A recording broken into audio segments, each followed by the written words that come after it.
নমস্কাৰ বন্ধু বান্ধৱীসকল, আজিৰ ভিডিঅ'টো হৈছে আপোনাৰ তুলসী পাতৰ ওপৰত।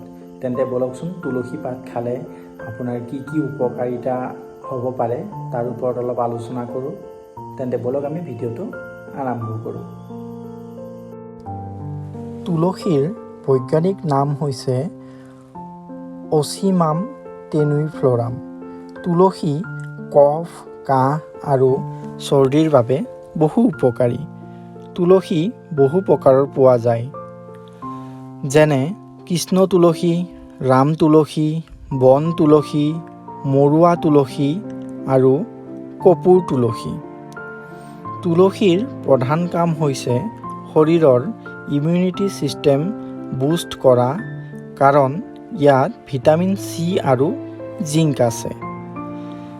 ইয়াৰ উপৰিও তুলসী এণ্টিবেক্টেৰিয়েল আৰু এণ্টিভাইৰেল। তুলসীৰ ৰসৰ লগত জালুক দি খালে জ্বৰ কমাত সহায় কৰে।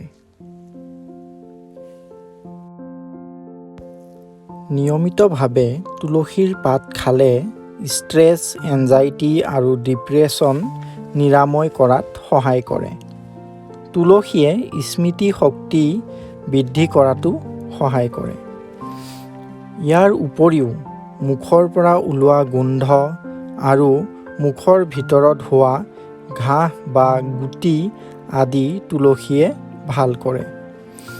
ডিচেণ্ট্ৰি, বদহজম, এচিডিটি, গেছ আদি পেটৰ সমস্যাৰ বাবে তুলসী অতিকৈ উপযোগী।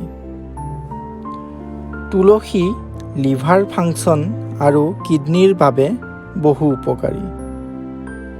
ব্ৰংকাইটিছ হৈ থাকিলেও আপুনি তুলসী নিয়মিতভাৱে খালে বহু উপকাৰ পোৱা যায়।